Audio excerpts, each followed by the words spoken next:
देखिए बोलो, ये हम लोग का लॉज ऑफ थर्मोडायनेमिक्स चल रहा है, ठीक है कि नहीं। तो उसमें कुछ काम हम लोग कर लिए थे, याद होगा आप लोग को। हम लोग देखे थे, फर्स्ट लॉ ऑफ थर्मोडायनेमिक्स देख चुके हैं, पीडीवी वर्क देख चुके हैं, ठीक है कि नहीं। ये सब हो चुका है, इस पर वीडियो वगैरह भी आपके बन चुके हैं। और ये देखिए, अब हम आपको बात कर रहे हैं कि डिफरेंट प्रोसेस में वर्क डन की बात हो रही है, ठीक है। मतलब एक आइडियल गैस पे हम लोग काम कर रहे हैं, और मान लीजिए कि एक आइडियल गैस है, किसी सिलेंडर में है, उसका एक्सपेंशन हो रहा है, और उस दरमियान अगर आइसोथर्मल एक्सपेंशन हो रहा है तो कितना वर्क डन होगा, इस पे हम लोग को बात करने जा रहे हैं। तो ये जो है work done in different processes में पहला हम लोग टेकअप किए हैं आइसोथर्मल प्रोसेस, ठीक है। वहीं आपका सिलेंडर पिस्टन अरेंजमेंट रहेगा, आपका सिलेंडर है,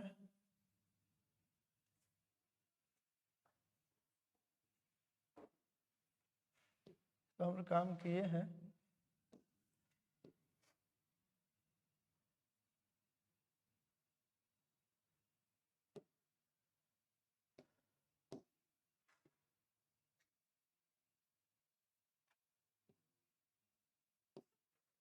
सिलेंडर पिस्टन तो रहेगा ही रहेगा,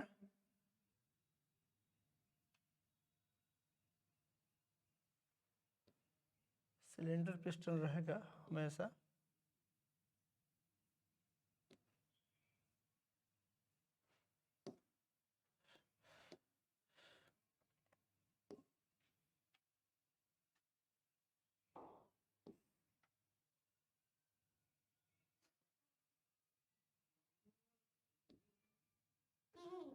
ये रहेगा।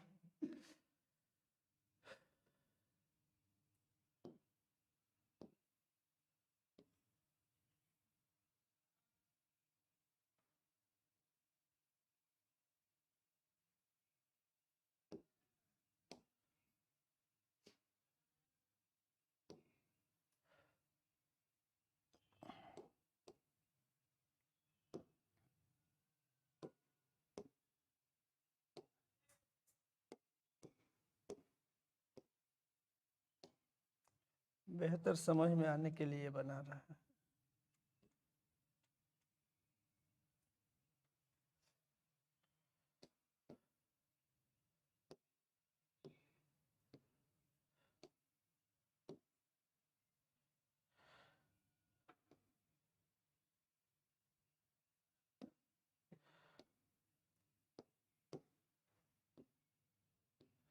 जितना काम होगा सब उसमें सिलेंडर पिस्टन सब में रहेगा।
गैस मॉलिक्यूल्स है,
ठीक है,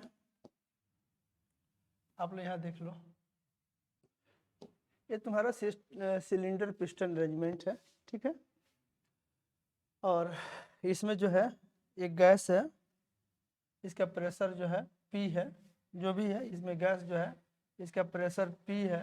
अभी मान लो इसका वॉल्यूम V है, इसका टेम्परेचर T है और इसका नंबर ऑफ मोल जो है N। ये 4 पैरामीटर गैस के जो होते हैं वो है इसमें। इसके अंदर जो गैस है उसका pressure, volume, temperature and N। T is absolute temperature, N number of moles है, P प्रेशर है एंड V वॉल्यूम है। ये सब हम लोग जान रहे हैं। ठीक है, अब सपोज करिए AX इसका एक्सपेंशन हो रहा है, ये पूरा जो है इसका एक्सपेंशन हो रहा है ऐसे, इसमें हम लोग बात करेंगे कि इसका गैस का एक्सपेंशन हो रहा है। ठीक है, तो अगर आइसोथर्मल प्रोसेस है फॉर एन आइडियल गैस, आप जान रहे हैं फॉर एन आइडियल गैस, हमेशा दिमाग में रखिएगा कि एक सिलेंडर पिस्टन अरेंजमेंट है और उसमें एक्सपेंशन हो रहा है। ठीक है, ये उधर से कोई है एक्सटर्नल फोर्स लगा करके इसको रोके हुए हैं, चूंकि ये गैस जो है अंडर प्रेशर है तो इस पर तो फोर्स एक्सर्ट कर रहा होगा, ऐसे ऐसे फोर्स एक्सर्ट कर रहा होगा, तो इसको बाहर सडन एक्सपेंशन का चांस बन सकता है अगर आप इधर से रोक करके नहीं रखिएगा तो, बल्कि सडन एक्सपेंशन हो जाएगा। तो एक आप ऐसे रोक करके रखे हुए हैं, बस इसमें आपका गैस है। और आप एक बात जानते हैं कि for an ideal gas at constant temperature, at constant temperature, ideal gas है एंड कांस्टेंट टेम्परेचर पे बात कर रहे हैं, ये रिलेशन होल्ड करता है। ये PV बराबर nRT, आप ऐसे देखिए, तो इसमें N कांस्टेंट है, R कांस्टेंट है, यूनिवर्सल गैस कांस्टेंट है R, जो कि सबके लिए सेम है, N नंबर ऑफ मोल्स है एंड T उसका एब्सोल्यूट टेम्परेचर है। तो T तो हम कांस्टेंट ही कर दे रहे हैं, ये गैस का जो टेम्परेचर है इसको हम कांस्टेंट कर दे रहे हैं। तो N कांस्टेंट एक हम लोग खास मूल्य के लिए, देखिए जब भी हम लोग बात करेंगे तो मान के चलेंगे इसके अंदर एक खास नंबर ऑफ मोल्स हैं, खास नंबर ऑफ मोल्स गैस के इसमें है, तो N हमारा कांस्टेंट हो गया, R यूनिवर्सल गैस कांस्टेंट है और T को हम लोग कांस्टेंट मान करके आगे बढ़ रहे हैं। तो ये सब nRT मिल करके एक C हो जाएगा कि नहीं, N constant, R constant, T constant, सब कांस्टेंट। तो यहाँ से आपका ये P I इंटू V बराबर हो जाएगा C, PV बराबर कांस्टेंट। ये कांस्टेंट किसके बराबर है, this constant is equal to RNT। ठीक है कि नहीं, अब इस नियम के हिसाब से एक्सपेंशन होगा गैस का। ठीक है, तो आप देखिए PV बराबर कांस्टेंट है, तो मैथ में आप लोग XY बराबर कांस्टेंट पढ़े हैं, यहाँ जो कांस्टेंट जो C है यहाँ जो आया हुआ है ये कांस्टेंट हमारा पॉजिटिव है, ये हमारा कांस्टेंट क्या है, पॉजिटिव है। और साथ साथ हमारा इस रिलेशन में P और V ये दोनों पॉजिटिव है, कांस्टेंट भी पॉजिटिव है। अब इसका हम लोग एक ग्राफ ड्रॉ कर सकते हैं, तो अगर ग्राफ ड्रॉ करते हैं इसका तो देखिए कैसा मिलेगा, ये देखिए इसका अगर आप ग्राफ ड्रॉ करते हैं, ऐसे छोटा P लिखना ज़्यादा सही है, PV बराबर हम लोग ऐसे nRT ऐसे लिखें, चाहे ऐसे इसको रहने दीजिए, PV बराबर इसी को लेकर के हम लोग आगे बढ़े। तो इसका अगर हम ग्राफ खींचते हैं तो ग्राफ हमारा कुछ ऐसे जाए,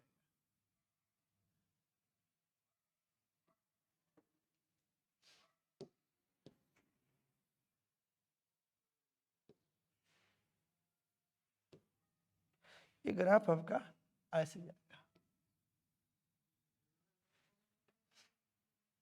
इस रंग का ग्राफ बनेगा आपका,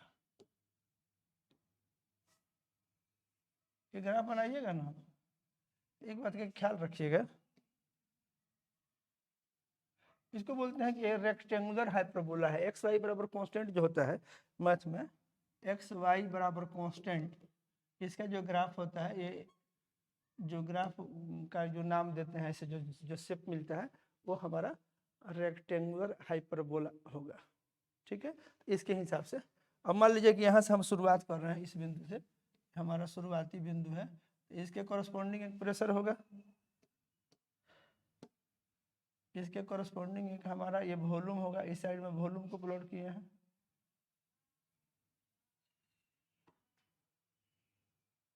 यहाँ समझिए, ये हमारा जो है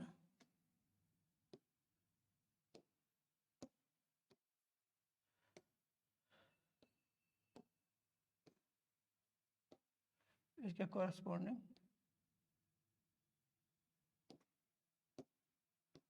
ठीक है।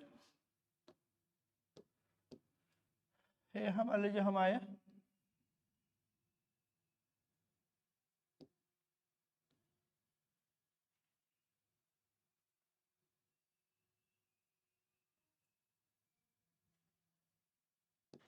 इस ढंग से, तो आप यहाँ देखिए ये फाइनल जो है इस बिंदु पर आप ये समझिए कि यहाँ पर क्या है, ये वॉल्यूम है आपका V2 और ये जो है यहाँ पर वॉल्यूम कितना था V1 और यहाँ पर प्रेशर कितना था P1 इसके कॉरस्पॉन्डिंग प्रेशर कितना है P2। इधर हम लोग P को प्लॉट किए हैं इधर हम लोग V को प्लॉट किए हैं दिस वे। तो अगर कोई पूछे आपसे एरिया अंडर कर्व निकालिए, वर्डन का जो आपका कॉन्सेप्ट है, अगर आप एरिया अंडर कर्व निकालने चलिएगा तो ये देखिए कितना एरिया आपको इसमें मिलेगा।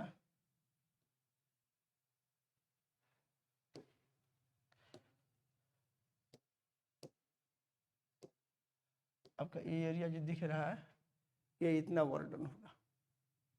ये जो एरिया आपका जो होगा यहाँ, अगर ये एरिया आपका ये है तो यही एरिया होगा work done in going from position 1 to position 2।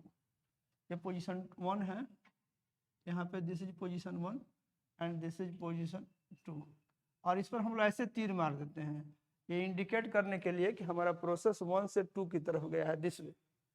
तो आप इसमें क्या देख रहे हो, वॉल्यूम बढ़ रहा है कि नहीं, इसमें वॉल्यूम जैसे जैसे आप इसके एलोंग जा रहे हो, यहाँ देखो तो अगर इस बिंदु पर आओगे तो तुम्हारा वॉल्यूम कितना हो गया इतना, अब प्रेशर कितना हो गया इतना। अगर इस बिंदु पे आते हो तब क्या होता है, वॉल्यूम बढ़ा एंड प्रेशर क्या हुआ घटा।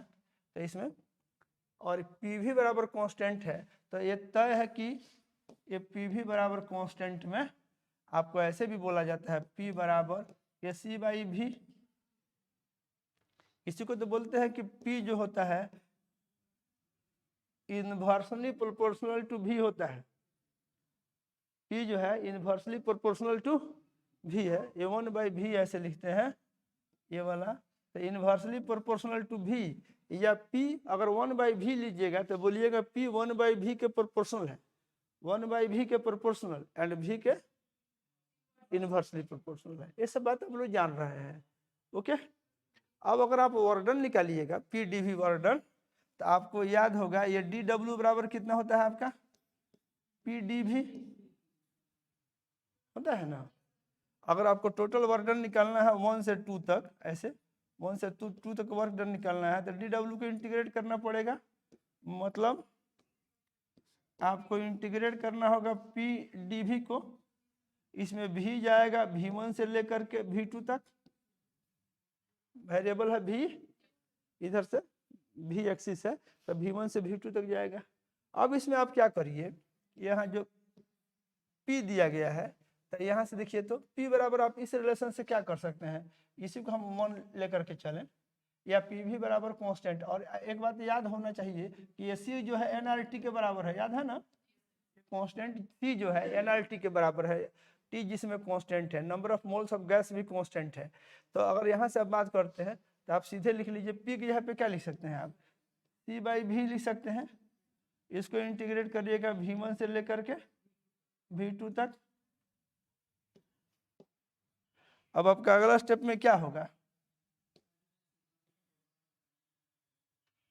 अगला स्टेप में अगर आप जाएं आप यहाँ से देखिए तो आपका क्या हो जाएगा, वर्क डन फ्रॉम 1 to 2 की बात करिएगा, ये कितना हो जाएगा, इसमें से C बाहर और ये इंटीग्रल 1/V dV V1 से लेकर के V2 तक, इसको सॉल्व करिएगा तो कितना हो जाएगा C। इसकी बात करिएगा ये हो जाएगा log V बेस में E V2 V1। बोलिए आगे अगर इसको आप सिंप्लीफाई कर देते हैं तब कितना जाएगा, देखिए तो ये हो जाएगा वर्क यहाँ से, अगर आप इसको सिंप्लीफाई करें तो वर्क डन फ्रॉम 1 to 2 की बात करिएगा तो ये आपका सी आए कितना हो जाएगा, ये सब रखने के बाद ये log V2 बाई V1 आ जाएगा। बोलिए ना, log V2 minus log V1 लिखिएगा, तो सिंप्लीफाई करिएगा तो log V2 बाई V1, अब बेस में ई आपका है ही, ऐसे सॉल्व करिएगा आप, ऐसे सी log V2 base E minus log V1 base ई, इतना होगा, जो आगे इतना हो जाएगा। ये आपका रिजल्ट हो गया। इस रिजल्ट को आप लोग याद रखेंगे।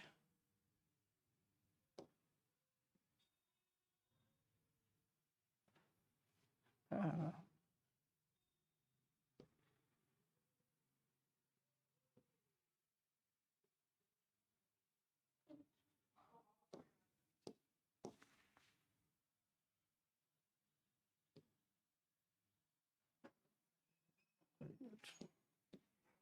और ये आपका ये रिजल्ट हो गया। आई होप वाली बात को समझे हैं।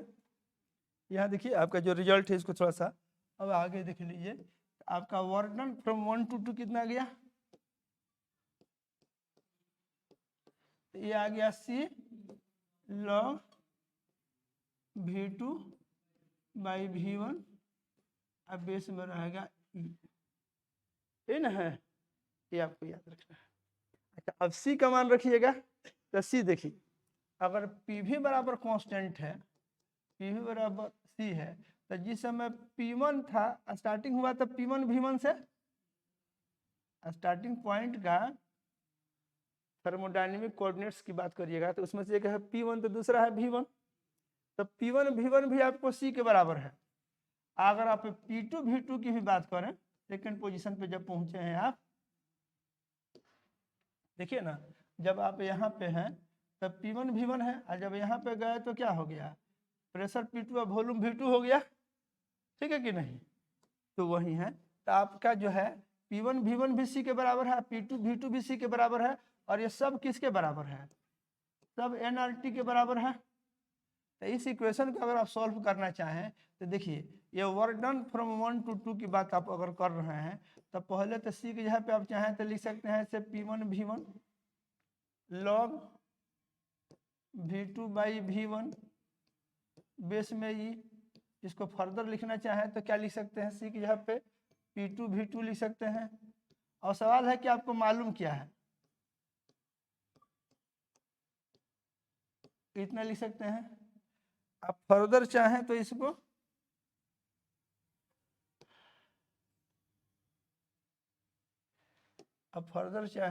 क्या लिख सकते हैं, अच्छा ये सब सी के बराबर है, तो इसको आप चाहें तो nRT भी लिख सकते हैं, nRT log V2 by V1 base में ई, सब बेस में ई है।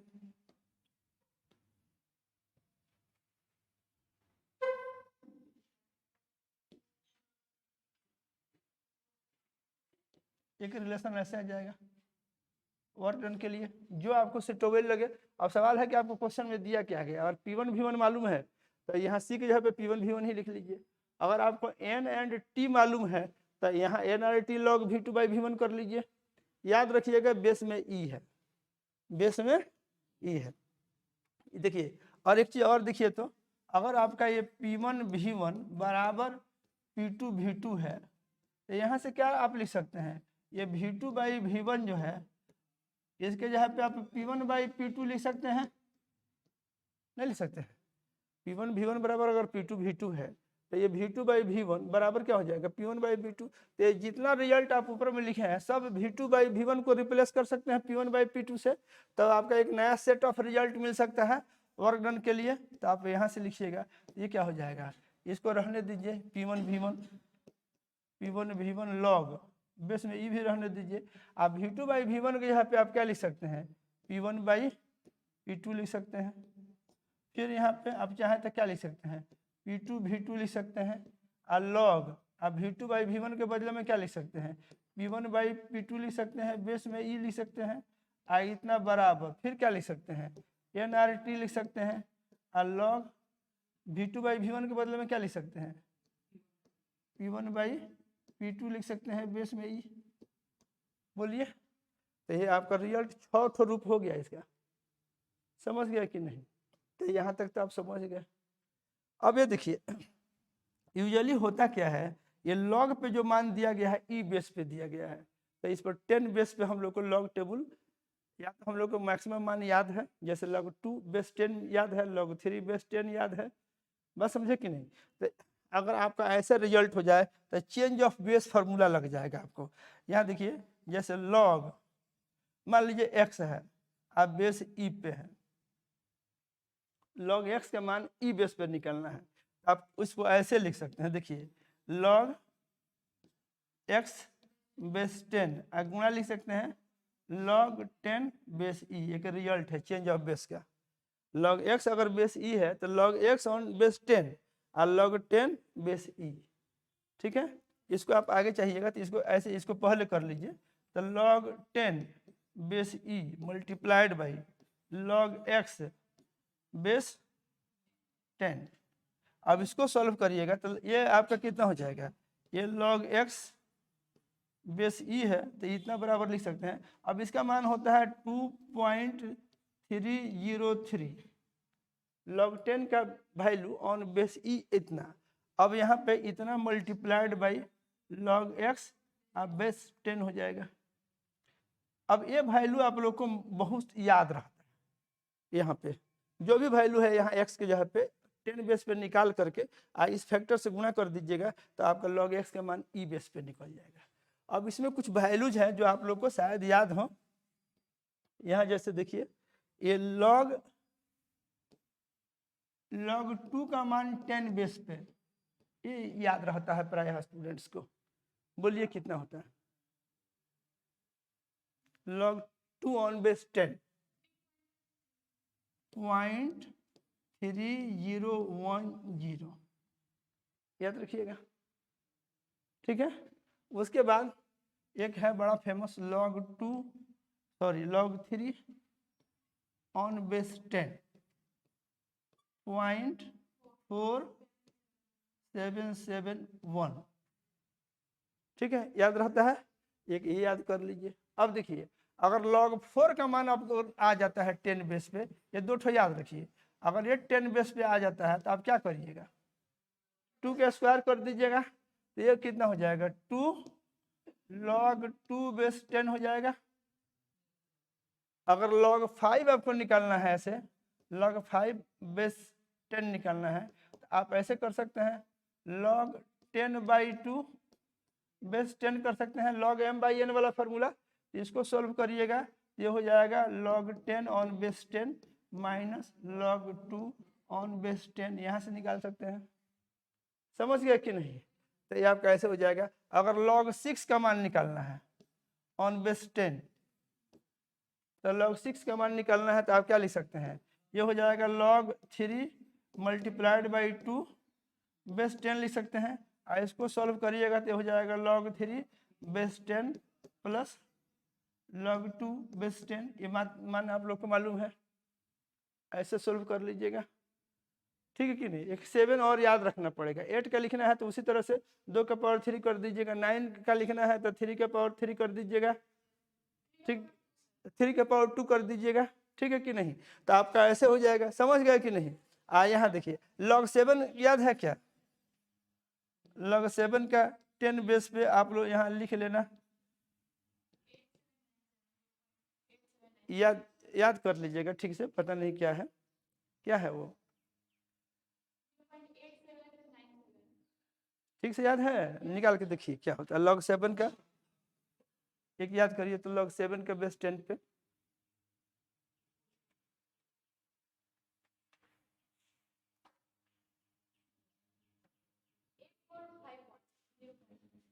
0.8451, एक तो ये याद कर लीजिए। समझ गया कि नहीं? तो 2 का हो गया, 3 का हो गया, 4 का, 5 का, 6 का, 7 का। ठीक है कि नहीं?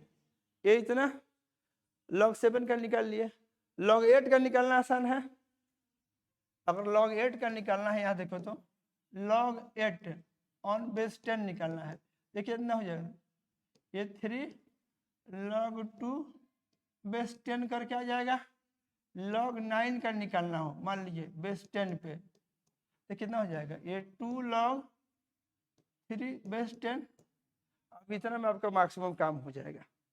बात समझे कि नहीं? आपको यूजुअली जो प्रॉब्लम दिए जाएंगे उसमें, अब मान लीजिए कि आपका आप वैल्यू ही नहीं लेंगे, जैसे कोई कह दे कि वॉल्यूम 2 गुना हो गया, वॉल्यूम 3 गुना हो गया, तो उसमें log 3 log 2 आएंगे, बेस ई पे आएंगे, तो 10 बेस पे कन्वर्ट करना है, तो ये सब ये वैल्यू याद रखिएगा तो आपका मैक्सिमम काम हो जाएगा। तो आइसोथर्मल प्रोसेस में आप समझ गए।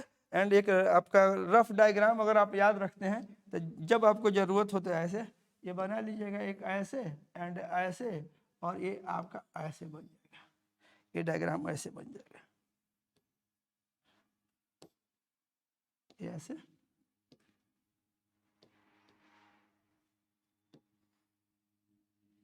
इस तरह से जो कर्व आपको जो प्राप्त होता है, एक सेकेंड के,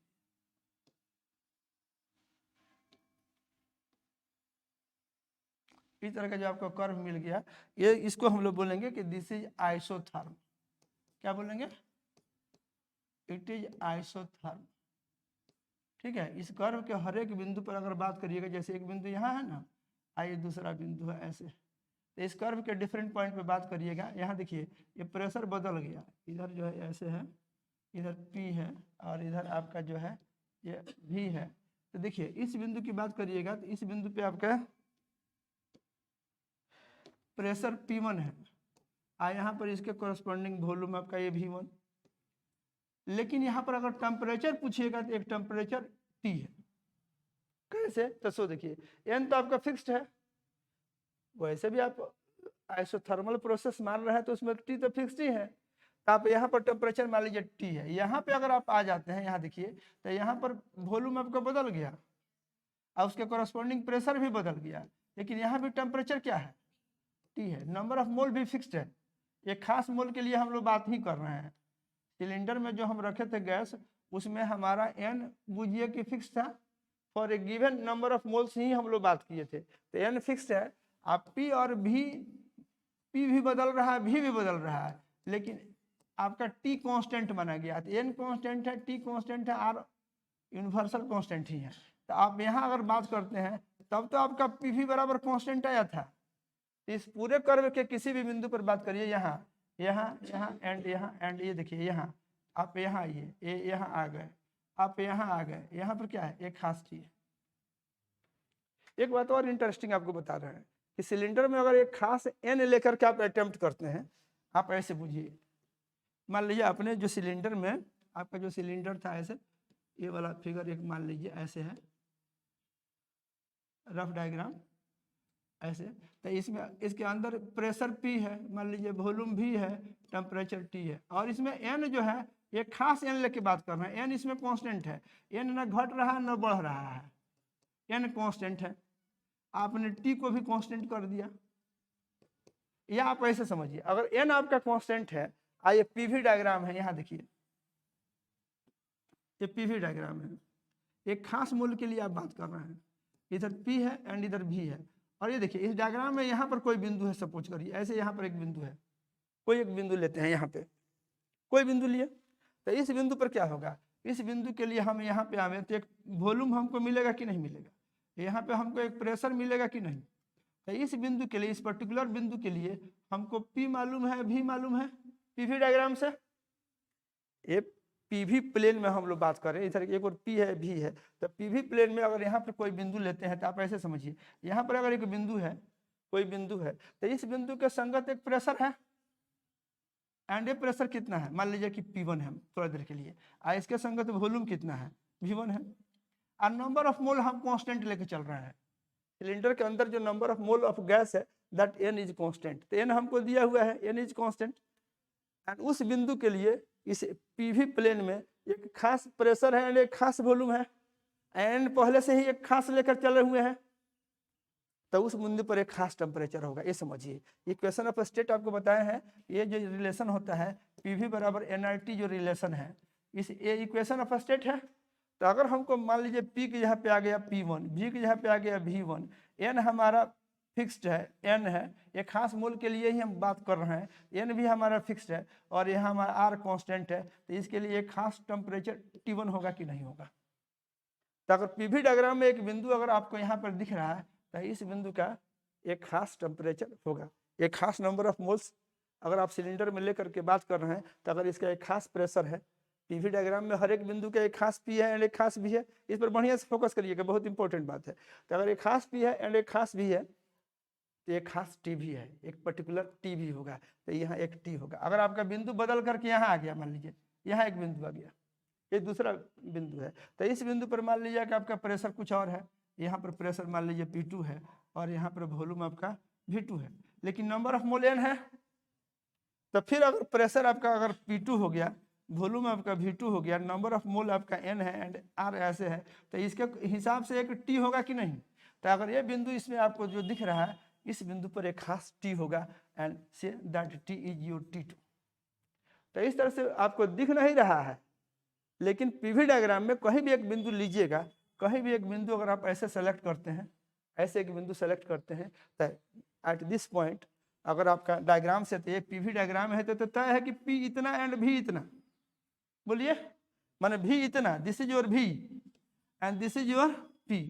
तो अगर इस बिंदु के लिए एक P है एंड एक V है, तो इस बिंदु पर एक T भी है, इस बिंदु पर एक T भी है। अब आपको यहाँ एक बात और आपको बोलते हैं, यहाँ देखिए फिगर थोड़ा जल्दी में खींच रहे हैं ताकि आपको बात समझने से मतलब है।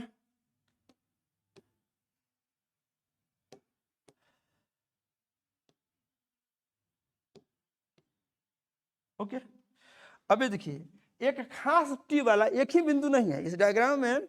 मान लीजिए हम टेम्परेचर T1 की बात करें, तो T1 टेम्परेचर वाले इस पीवी प्लेन में अगर इधर हमारा P है एंड हमारा इधर B है, तो ये देखिए T1 टेम्परेचर वाला अगर आप बिंदु की बात करिएगा तो T1 टेम्परेचर वाले एक बिंदु नहीं है, ऐसे बहुत सारे बिंदु हैं जहाँ टेम्परेचर T1 होगा।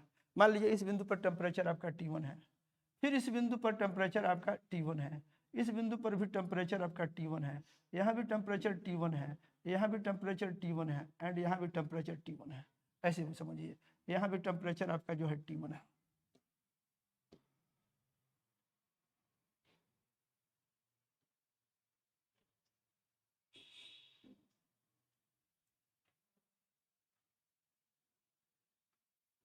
ऐसे समझिए ये खास खास बिंदु है। तो इन सारे बिंदु को मिला करके जब आप लाइन खींच रहे हैं ऐसे, ये सारे बिंदु को मिला करके एक लाइन खींच रहे हैं, ये वाला जो बिंदु है ये आपको एक खास टेम्परेचर T1 वाले बिंदु है, ये ऐसे ये इंडिकेट कर रहा है कि टेम्परेचर T1 पे फिक्स्ड है।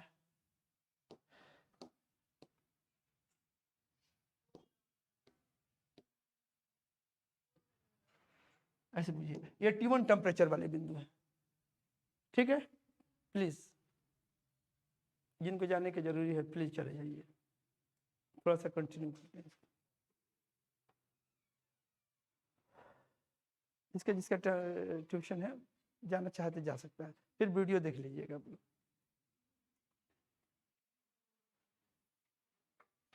वीडियो देखिए, हम थोड़ा सा कंटिन्यू करते हैं, ये जाना चाहते हैं जा सकते हैं, वीडियो देख लीजिए।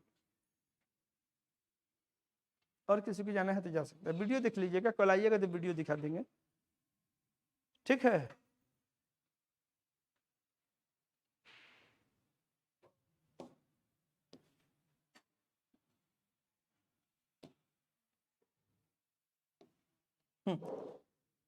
ठीक है, आप ला जाइए यहाँ पे। तो आपको क्या बोले, ये थोड़ा और बढ़िया से देख लीजिए यहाँ क्या बोल रहे थे, सो देखिए एक बार फिर सुन लीजिए, शुरू से सुन लीजिए।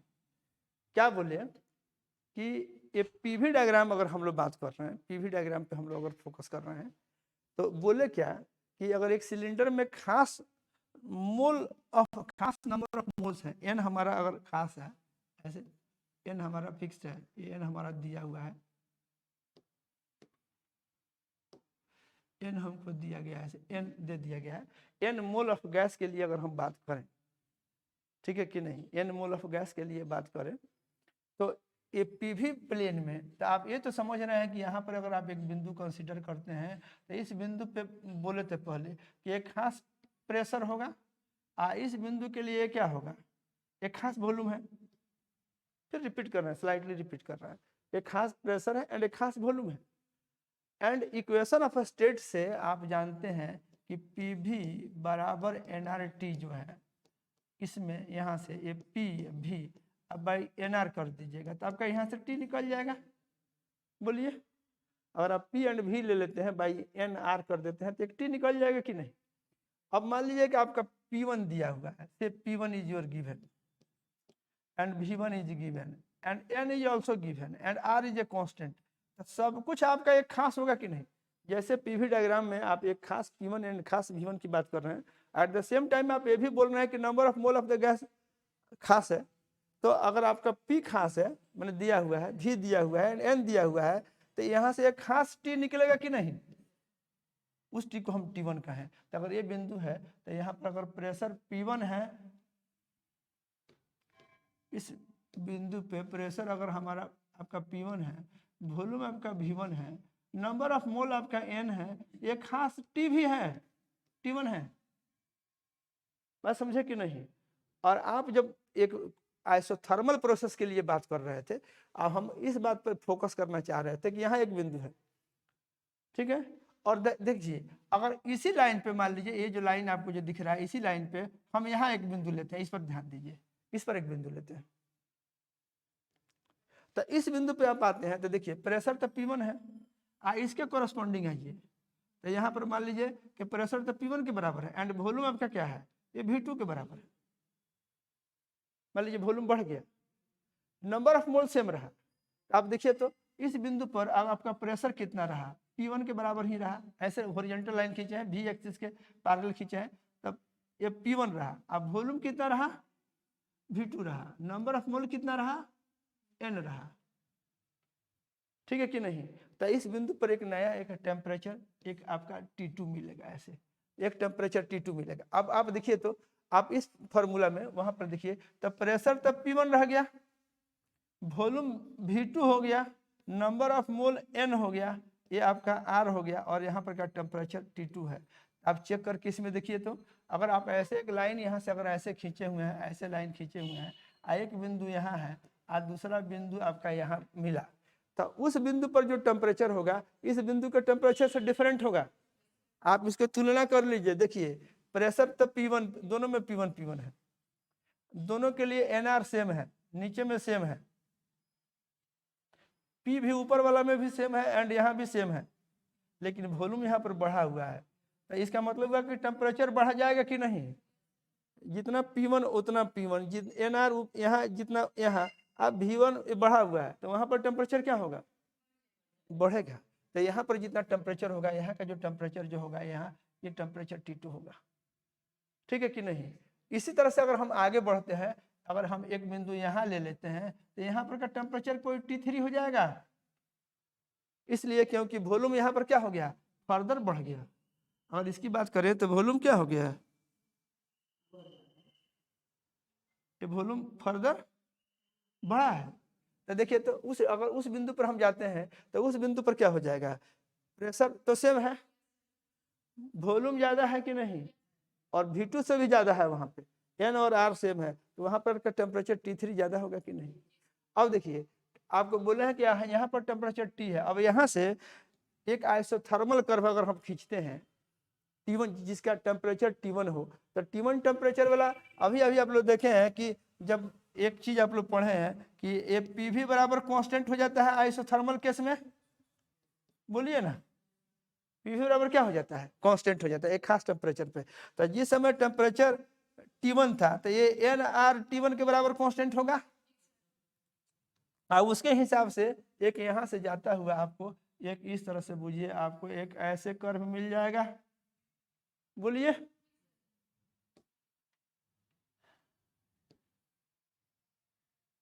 एक ऐसे, बढ़िया नहीं बन पा रहा, एक ऐसे कर्व मिल गया। इस कर्व के हर एक बिंदु पर टेम्परेचर T1 है, इसमें PV बराबर कांस्टेंट वाला हिसाब किताब है। तो यहाँ पर टेम्परेचर T1 है, तो यहाँ पर भी टेम्परेचर कितना है, T1 है। यहाँ पर भी टेम्परेचर कितना है, T1 है। यहाँ पर भी टेम्परेचर कितना है, T1 है। तो T1 टेम्परेचर वाला जो हम पीछे वाली बात बोल रहे थे, यहाँ देखिए, यहाँ पर जो बोल रहे थे, इसके पहले भी बात बोले कि इस प्लेन में अगर आप आइएगा, यहाँ पे अगर आप आते हैं तो एक टेम्परेचर T पे खास टेम्परेचर वाला एक कर्व मिलेगा कि नहीं मिलेगा, जिसके हर एक बिंदु पर टेम्परेचर T होगा। वो एक कर्व मिला था, बोले थे। तो अगर वहीं से हम लोग अगर यहाँ पे सोचें, ये देखिए यहाँ पे हम आपको जो बताने का प्रयास कर रहे हैं, ये देखिए, तो ये सब T1 टेम्परेचर वाला एक कर्व मिल गया। लेकिन आप यहाँ देखिए, यहाँ क्या जानते हैं, ये बिंदु आपका यहाँ पर टेम्परेचर कितना है, T2 है। इस पर टेम्परेचर कितना है, T2। तो अगर T2 को कांस्टेंट कर देते हैं, यहाँ देखिए, तो एक रिलेशन हम ऐसे भी लिख सकते हैं कि नहीं, PV बराबर NRT2 करके, तो ये बढ़ा हुआ टर्म मिलेगा कि नहीं। तो ये उसमें PV बराबर NRT2 होगा। इस बिंदु पर टेम्परेचर T2 है, तो यहाँ से एक कर्व ऐसे जाएगा कि नहीं,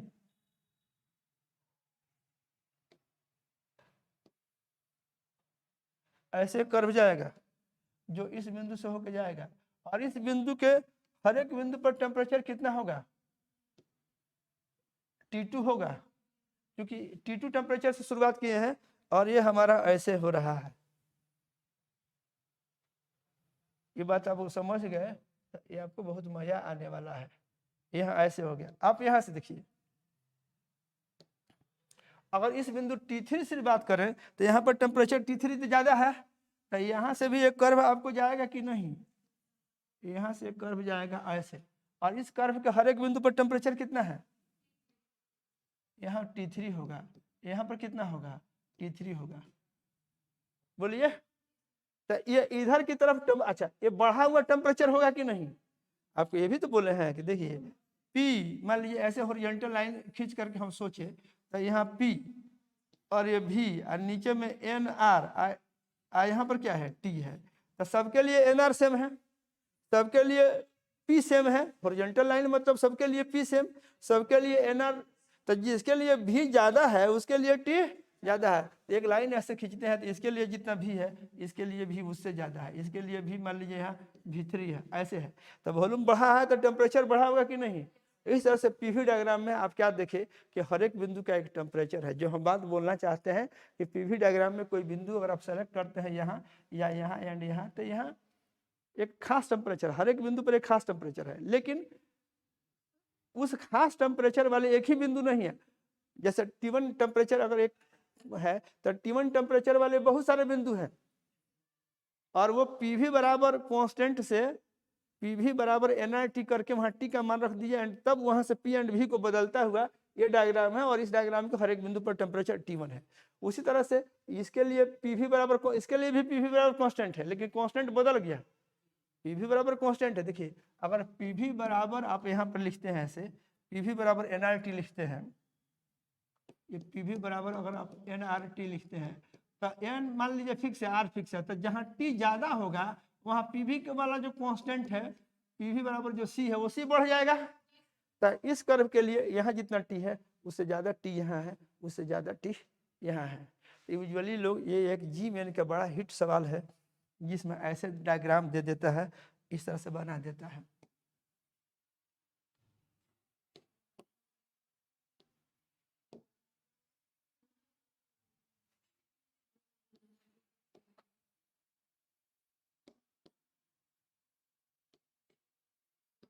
ऐसे ही मान लीजिए,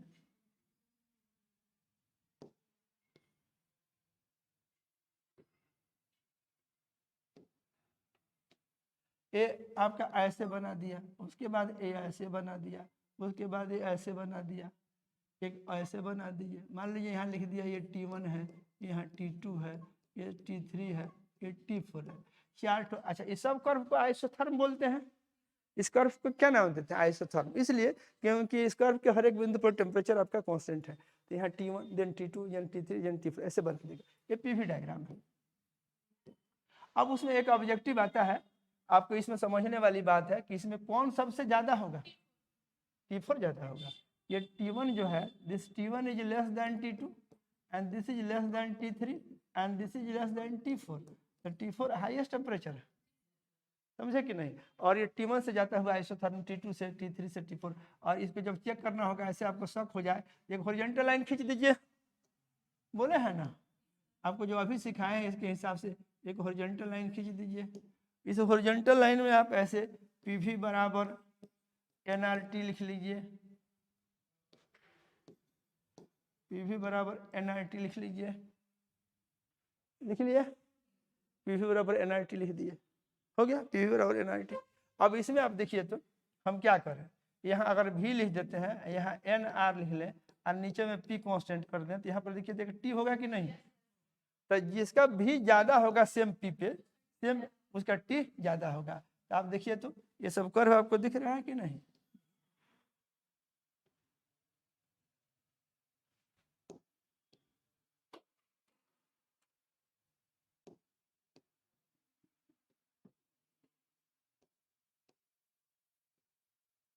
ठीक है, तो आप यहाँ पे देखिए तो ये आपका यहाँ पर एक लाइन खींच रहे हैं, यहाँ पर एक लाइन खींचिएगा तो ऐसे, बोलिए, यहाँ पर खींचिए ऐसे, ये देखिए तो ई डायग्राम में क्या देखें, सेम पी पे ऐसे जा रहे हैं, हॉरिजॉन्टली अगर मूव कर रहे हैं तो भी बढ़ रहा है कि नहीं, एन फिक्स्ड है, आर फिक्स्ड है, पी फिक्स्ड है, तो भी बढ़ रहा है, इसका मतलब वो टी बढ़ रहा है। तो इस ढंग से T4 हाईएस्ट होगा एंड T1 लिस्ट होगा इस दिए हुए चार्ट टेम्परेचर में। ये जीमेन का एक बहुत बढ़िया सवाल है और आपका नीट के लिए भी एक बढ़िया सवाल बनता है। आई होप आप लोग बात को समझ गए। तब पी मैंने आप आइसोथर्मल प्रोसेस में वर्क डन समझ गए है कि नहीं, और ये आप समझ गए कि आपका जो डायग्राम बनता है आइसोथर्मल कर्व, आपका ये वाला इस तरह का कर्व बने, आपका इस तरह का कर्व बनेगा, इसमें बोलिए ऐसे कर्व बनता है, ये याद रखना है, समराइज कर रहे हैं रिजल्ट को, या ऐसे इधर भी है, ऐसे आपका अगर पी है तो आपका इस तरह का कर्व बनेगा।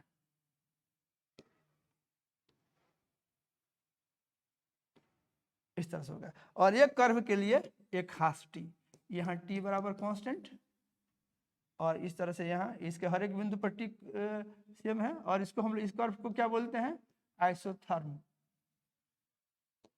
और ये ऐसे मान लीजिए 1 से लेकर के एंड ये 2 तक की बात हो रही है, तो ये आइसोथर्मल एक्सपेंशन शो करेगा, ये आइसोथर्मल एक्सपेंशन है। इसी में अगर उल्टा दिखा देते हैं, मान लीजिए अगर आप ऐसे दिखा दीजिएगा सब कुछ सेम रहेगा, अगर आप ऐसे कर देते हैं तो क्या हो जाएगा, आइसोथर्मल कंप्रेशन हो जाएगा। आइसोथर्मल कंप्रेशन ऐसे बना देने का मतलब क्या हुआ, अगर ऐसे बना देते हैं तो क्या हुआ, इसका मतलब है कि वॉल्यूम डिक्रीज कर रहा है, आप 2 से मान लीजिए 1 की ओर ऐसे जा रहे हैं, तो इसमें वॉल्यूम क्या हो रहा है, और ऐसे जा रहा है मतलब वॉल्यूम कम डिक्रीज कर रहा है, मतलब कंप्रेशन हो रहा है। बस समझे कि नहीं। तो एक्सपेंशन के दरमियान work done by the system positive, compression के दरमियान सिस्टम पे कार्य होता है, इसलिए वर्क डन बाय सिस्टम कहे तो नेगेटिव, सिस्टम पे कार्य हो रहा है। तो आपको ये बात समझ जाना है। और जो डायग्राम आप बनाए थे, जो उतना स्मूथ डायग्राम आप जो बनाए हैं, ऐसे मान लीजिए ऐसे पीवी डायग्राम आप अगर ऐसे दे दिया जाए,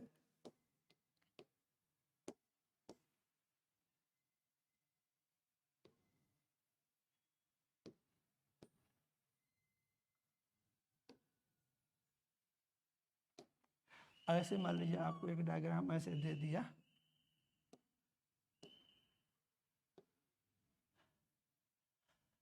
ऐसे डायग्राम दे दिया, अगर आपको एरिया निकालना है ऐसे वर्डन वाला, तो आप समझने के लिए तो बात थियोरेटिकली समझ रहे हैं कि अगर इस तरह से कर्व जाएगा इस ढंग से, ये खास यहाँ से शुरुआत है 1 से 2 ऐसे जा रहा है 1 से 2 तक, तो अगर हम लोग वर्डन की बात अगर ऐसे कर रहे हैं, ये हमारा जो ये हमारा वर्डन के बराबर एरिया होगा। लेकिन हम लोग का अगर ट्रायंगल बनता और रेक्टेंगल बनता, मतलब कोई एक ऐसा शेप बनता जिसका हम लोग एरिया निकाल लेते, इस तरह का शेप का एरिया निकालना तो हम लोग के लिए थोड़ा टेढ़ा काम है। तो ये जो एरिया होगा, अगर इस तरह का कर्व सेट गया कर गया, इसमें अगर एरिया निकालना है तो यही एरिया वर्डन के बराबर होगा 1 से 2 तक, तो वर्डन अगर 1 से 2 तक अगर आपको निकालना है, 1 से 2 तक अगर आपको वर्डन निकालना है, तो ये वर्डन के लिए हमारे पास फॉर्मूला है C log V2 by V1 base में E है, नहीं है? तो यूजुअली V2 V1 का जो है इंटीग्रल मल्टी, जैसे 2 गुना 3 गुना 4 गुना इस तरह से रहेगा। एक्सपेंशन है तो ऐसे, कंप्रेशन हो जाएगा तो इतना ही वर्डन नेगेटिव लीजिएगा, 2 से 1 तक जाइएगा एरिया के बराबर होगा, लेकिन उस वर्डन को आप नेगेटिव ट्रीट करिएगा, ये ऐसे हो जाएगा। और फिर आपका आगे के बात करिएगा। तो अब आपको अगर वर्डन निकालना है तो इस फार्मूला के अलावा दूसरा कोई रास्ता नहीं है। एरिया निकालने में तो आप ऐसे नहीं निकाल पाइएगा। हाँ, समझ रहे हैं कि ये एरिया जो होगा वर्डन के बराबर होगा, लेकिन जब निकालना होगा तो मान लीजिए अगर टेम्परेचर दे दिया गया हो, एन दे दिया गया हो, तो सी यहाँ पे एनआरटी लिख दीजिएगा। मान लीजिए एनएनटी दिया गया है तो ऐसे लिख दीजिएगा, और फिर यहाँ पर क्या कर दीजिएगा, आपको इसका जरूरत पड़ सकता है कि ये गुणा 2.303 ऐसे करके और लॉग ये V2 बाई V1 और बेस में ई कर, सॉरी अब तो बेस में 10 हो जाएगा। तो अगर मान लीजिए कि 2 गुना हो गया वॉल्यूम, दे दे कि वॉल्यूम 2 गुना या 3 गुना हो गया, V2 V1 का 2 गुना है तो इसमें 2 रख दीजिएगा, 3 गुना हो गया तो 3 हो जाएगा, तो log 3 हो जाएगा। अब बेस 10 आप निकाल सकते हैं वो मान, इस फैक्टर से गुणा कर दीजिएगा, एनआरटी से गुणा कर दीजिएगा तो आपका वर्डन निकल जाएगा। लेकिन आप एरिया तो रेक्टेंगल वगैरह बना नहीं, तो वो आपका जो रेगुलर फार्मूला जो आप यूज करते हैं लंबाई गुणा चौड़ाई या 1/2 बेस इंटू हाइट, वो वाला फार्मूला तो इसमें चलेगा नहीं। तो ये वर्डन निकालना है तो ये फार्मूला कंपलसरी है। तो आप इसमें कुछ बात सीख गए जरूर, ये वाला बात सबसे इम्पोर्टेंट समझे, इस तरह के ग्राफ। फिर आप यहाँ देखिए, ये सब चीज़ वही सब समझाना है, हमारा उद्देश्य यही था कि आप इस बात को समझ जाएं, ठीक है कि नहीं। ये सब आपको लॉग का मान वगैरह लिख दिए, ये सब लिख दिए। आई होप आप लोग को ये राज आएगा, ठीक है कि नहीं। तो ठीक है, रहने देना है, ओके।